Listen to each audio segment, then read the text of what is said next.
মাশাআল্লাহ এখানে দেখতে পাচ্ছি এক একটা ঘোড়া কিন্তু অনেক বড়, কিন্তু সবগুলি ঘোড়ায় আমরা কি বলতেছি তারা কান পেতে কিন্তু শুনতেছে। দেখেন আসলে যে ঘোড়াগুলি আসে তারাও তো একটা পশু, হয়তো কিছু বলতে পারতেছে না, এতটুকুই আমি মাশাআল্লাহ এই ঘোড়াটাকে স্পষ্ট করলাম। দেখেন খুব ভালো, মাশাআল্লাহ মাশাআল্লাহ অনেক ভালো ঘোড়াগুলি।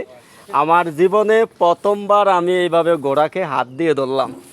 এখানে দেখেন অনেক দর্শনার্থী আছে, এখানে আসছে দেখার জন্য। তবে এখানে আসলে আইন শৃঙ্খলা ভঙ্গ করা যাবে না, তাদের সাথে কোনো প্রকারভাবেই তাদেরকে উচ্ছেদ করা যাবে না। স্বাভাবিকভাবে দেখতে পাবেন, হাত দিতে পারবেন, কিন্তু পশুকে যেভাবে আদর করা হয় সেভাবে আদর করা যাবে। তারা খুব ভালো, দেখতে পাচ্ছেন ঘোড়াগুলি। এক একটা ঘোড়া কিন্তু অনেক বড় বড় ঘোড়াগুলি, মাশাআল্লাহ মাশাআল্লাহ। তারা বের হতে চায়, তো ওদেরকে কি খাবার দিব? খাবার দেওয়ার মতো না, লাভ দিয়ে বের হবে না। খুবই ভালো ঘোড়াগুলি দেখতে পাচ্ছি। ও মা গো, কামড় দিতে চায় নরুল ভাই, ও এই কামড় দিতে চায়, সাবধান, কিন্তু খুব সতর্কের সাথে হাত দেওয়া লাগবে। মাশাআল্লাহ দেখতে পাচ্ছেন, দেখছেন ঘোড়াটি, এক একটা ঘোড়া কিন্তু অনেক বড়।